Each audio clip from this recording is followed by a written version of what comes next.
conocimiento, nuestra mente se empieza a ampliar y vamos a poder distinguir y vamos a ver, ¿verdad?, el sistema de pensamiento calvinista, el sistema de pensamiento arriano, el sistema de pensamiento hipercalvinista.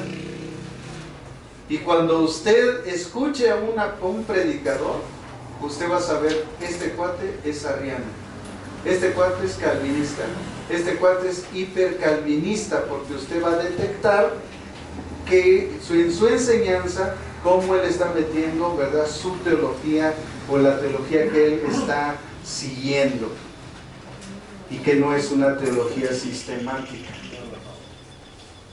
Entonces, porque la teología sistemática está orientada a las principales doctrinas que están acomodadas de una forma sistemática para que al estudiar cada una de ellas, nosotros tengamos una comprensión realmente de lo que el autor bíblico quiso enseñar a través de todas las doctrinas bíblicas que fueron impartidas por Jesús y por los apóstoles.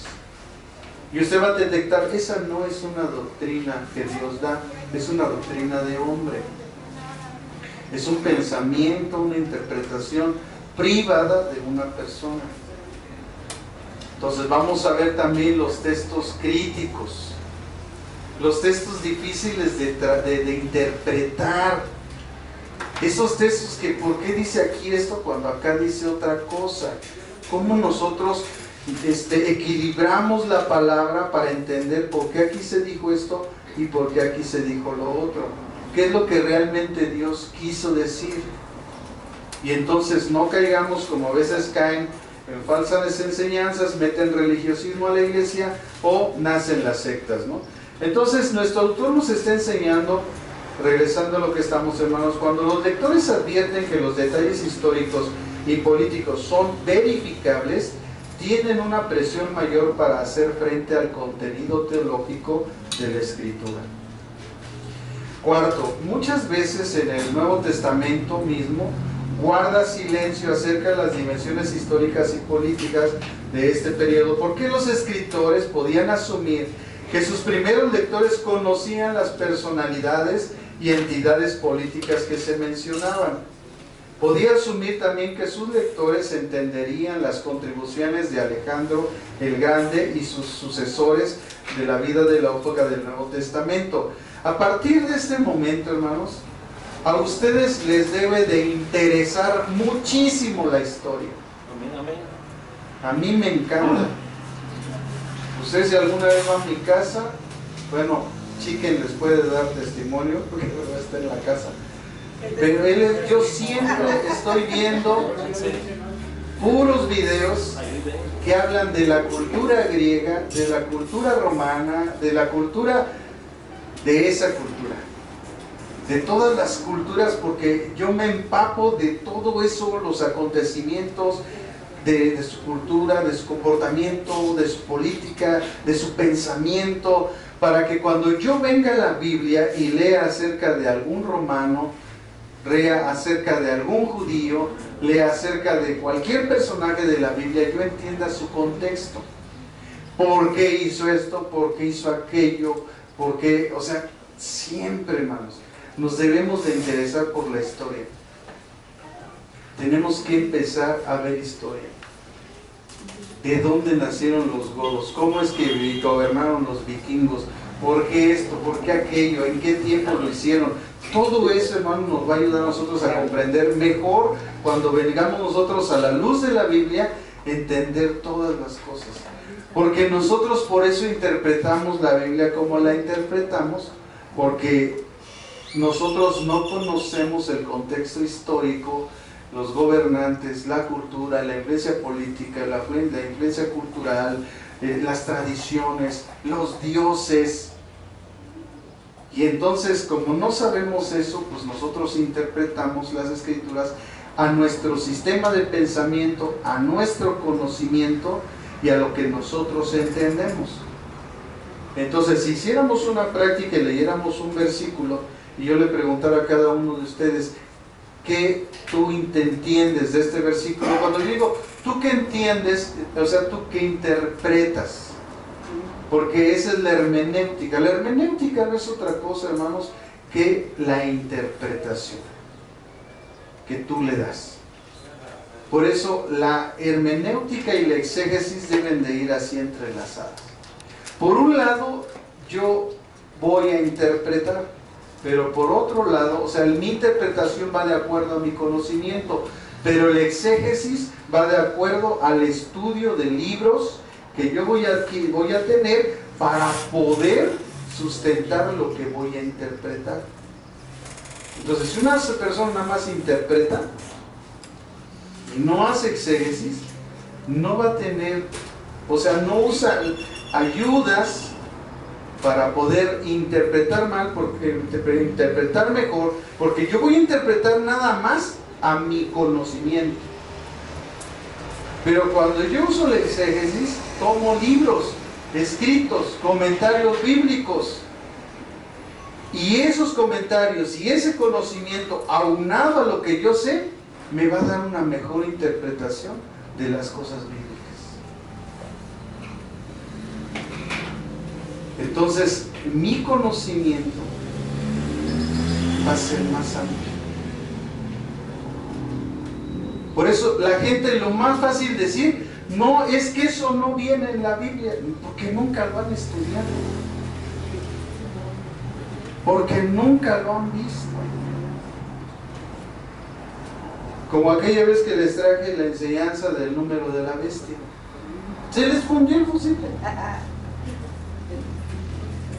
Se les fundió el fusible. Porque el hecho de no entender, no por eso yo estoy diciendo una mentira. O sea, entonces, ¿qué pasa? Que cuando tú fuiste a la primaria y no entendiste a la maestra, entonces la maestra era una mentirosa porque tú no entendiste. No, es que la maestra sabe más que tú. Y tú, para que tengas el conocimiento de la maestra, pues tienes que empezar desde abajo, para que cuando llegues al conocimiento de la maestra entiendas. Ahora, porque no entendiste a la maestra, ¿te saliste de la escuela? No. Porque no entendiste a tu mamá, ¿te fuiste de tu casa?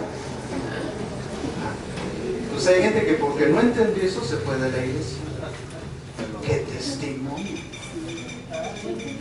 O sea, ahí es, hermano, cuando nos damos cuenta de la tremenda ignorancia en la que se encuentra la iglesia cristiana, y sobre todo que hay gente que no quiere dejar la ignorancia, que a ellos se le tiene que enseñar lo que una vez un pastor les enseñó hace 3 siglos.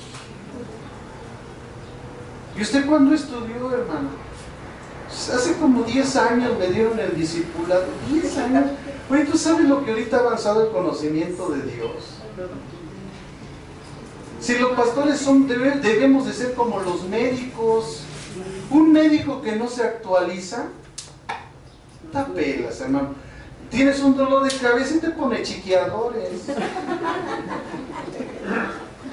Pero un médico que está actualizado saca el estetoscopio, el manómetro, te checa la presión, te pone el oxímetro, te ve el grado de saturación de oxígeno en tu cuerpo y te da el medicamento adecuado o la dieta o lo que sea necesario.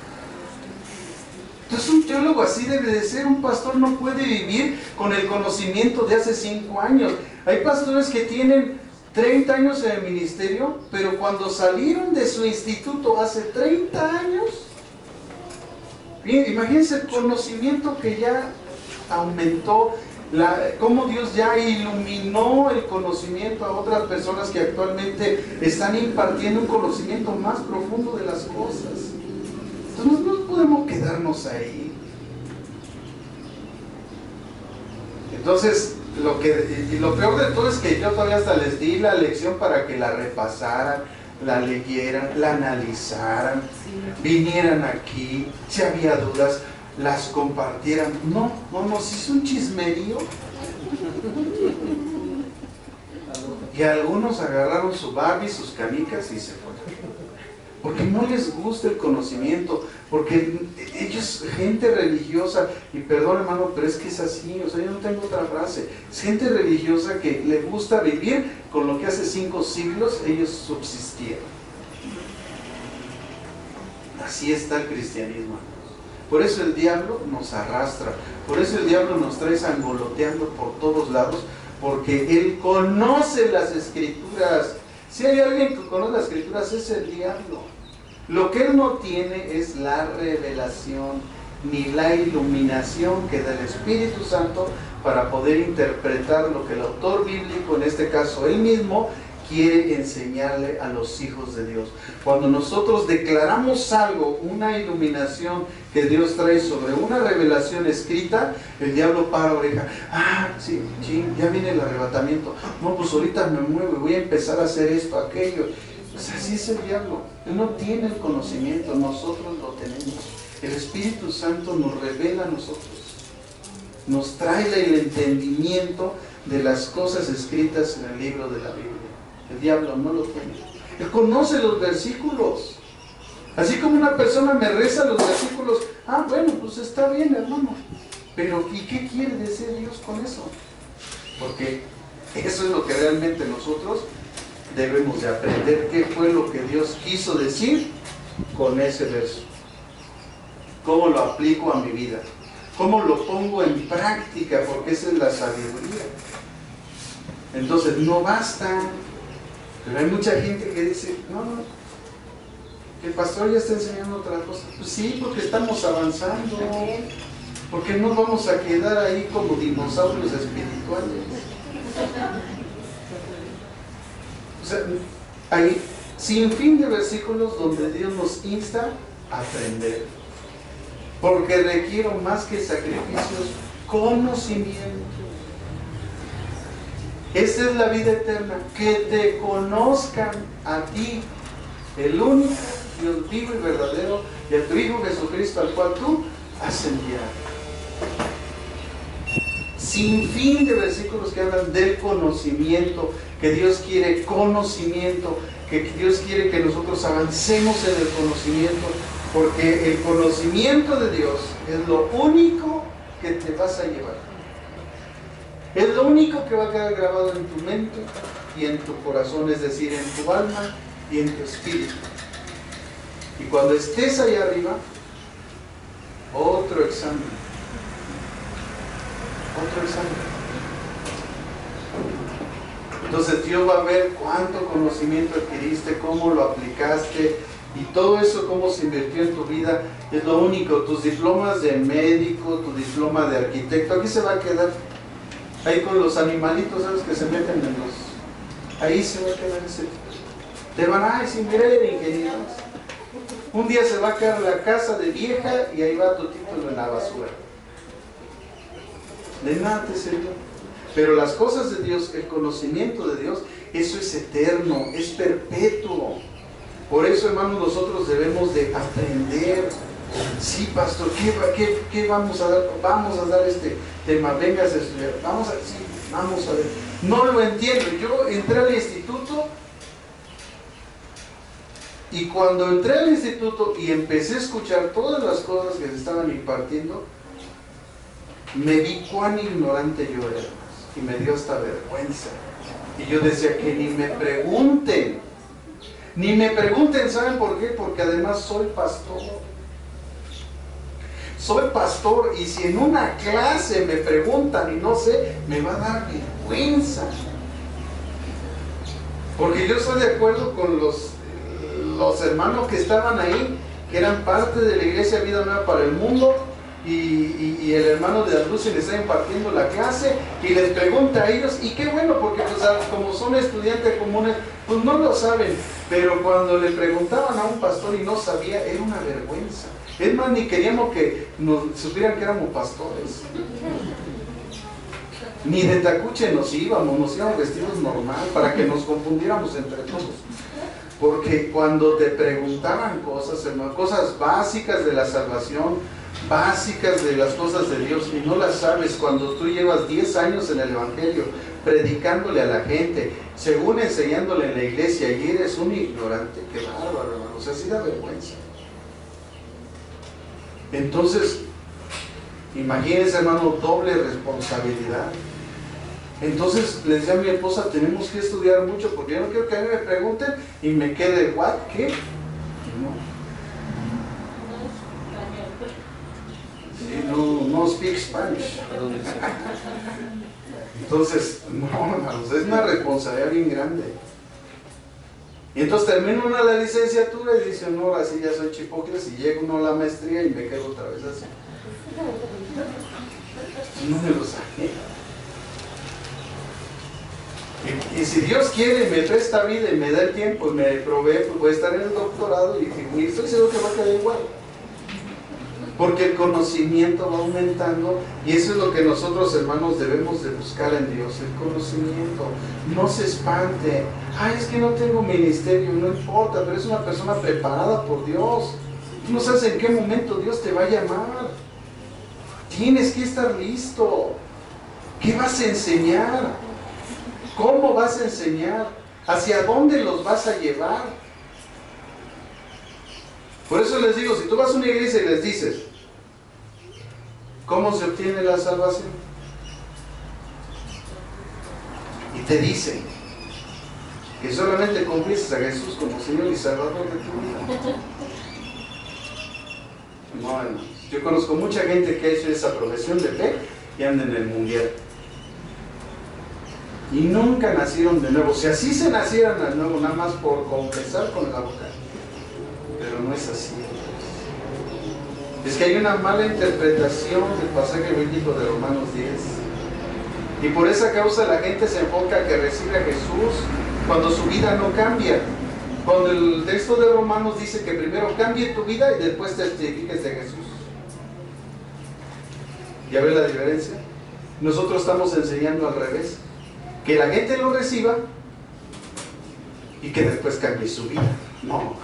Cambia tu vida y después testifica de Jesús. ¿Por qué? Porque si no cambia tu vida y tú testificas de Jesús, tú eres un mentiroso. Tú eres un hipócrita. Porque ni tú has cambiado. Pero cuando tú cambias de vida, ¿qué pasó con Pablo? Él cambió de vida y después testificó. Por eso él escribió en Romanos. Si confesares, o sea que esa palabra griega significa dar testimonio con la vida. Y después ahora sí, con tu boca, ahora sí testificas. Entonces cambia tu vida y después testificas. Porque si no cambia tu vida y tú por muy bonito que me hables, yo no te hago caso. Pero si cambia tu vida y tú me hablas, yo reconozco que hay un testimonio en tu vida y que tú, entonces, lo que tú estás hablando es real en tu vida. Ese es el problema del cristianismo. Ahora, si vas a una iglesia y dices en qué consiste la salvación y te sale con lo mismo, ¿no? Aquí ya sabemos que la salvación tiene 3 pasos fundamentales: la justificación, la santificación y la glorificación. La justificación es que Dios nos liberó del pecado. La santificación, Dios me está liberando del poder del pecado. Cada vez que nosotros no caemos en tentación, pasamos la prueba, hemos vencido el poder del pecado, que es a través de la tentación, el cual nos esclaviza. Si nosotros caemos, somos liberados. Y vamos a ser librados de las consecuencias del pecado. ¿Cuál es? Porque la paga del pecado es muerte. Entonces vamos a ser liberados de esa consecuencia, porque nosotros tenemos vida eterna. Entonces cuando te pregunten en qué consiste la salvación, mira, cuestan 3 cosas. Paz. Aquí esto y aquí esto. La Biblia dice aquí, aquí y aquí. ¡Pum! Entonces ves una persona que sabe a dónde va y el camino que está caminando. Es como si yo le pregunto, ¿dónde está Nextlalpan? ¿Aquí te vas derecho? Y luego, ¿dónde está la vía? A la izquierda, y así. O sea, damos señas vagas. Pero cuando nosotros decimos, ¿verdad? Sí, mira, aquí a 500 metros vas a encontrar, o a 1000 metros vas a encontrar un cruce. De ahí vas a tomar del lado derecho, está Tonanitla, del lado izquierdo está el centro de Nextlalpan. Cruza la vía, camina ahí adelantito como 2,5 kilómetros, está el centro de Nextlalpan. ¿Hacia dónde vas? A tal lado. Ah, mira, esa cuestión está acá. Entonces, nosotros realmente sabemos a dónde vamos y sabemos cómo llegar. Es diferente, hermanos. Entonces, Por eso insisto, reinsisto, y no me voy a cansar de insistir. Y así el que está lavando los baños, aunque lave los baños, tiene que ser un hombre capacitado en las cosas de Dios. No un ignorante. Porque el hecho que uno lave los baños no quiere decir que uno tiene que ser ignorante. No. Yo tengo una licenciatura en teología y ahorita estoy sirviendo a Dios lavando los baños. Oye, qué humildad. Sí, así debemos de ser. Pero yo soy teólogo, ¿a dónde está mi iglesia? A mí me da risa esa gente, no sabe lo que está buscando. No sabe. No saben los demonios que lo están esperando allá afuera para quitarle lo sabroso. No. Es una presión, es una persecución, es un constante estar en pelea, en batalla. Un siervo de Dios no vive sin oración, no vive sin leer las Escrituras. Pues es el pan de cada día. Una persona común y corriente de la iglesia, pues a veces lee, a veces ora, pero un siervo de Dios no puede hacer eso. Su vida está en la oración y en la lectura de la palabra.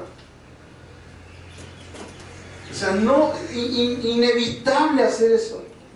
Todos pueden dejar de hacer eso, menos un siervo de Dios. Un siervo de Dios no puede dejar de hacer eso.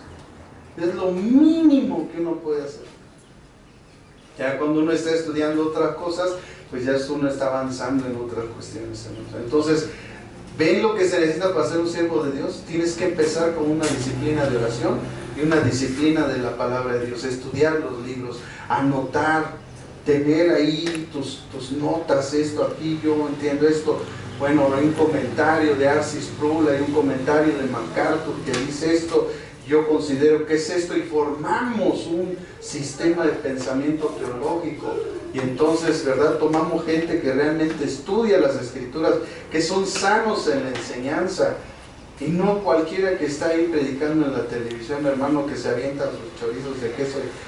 Ni la Biblia usan, ni un solo versículo mencionan de la Biblia, y el que lo mencionan lo parafrasean a su forma de pensamiento que ellos tienen, de acuerdo a su doctrina teológica, pero no de acuerdo a la Biblia.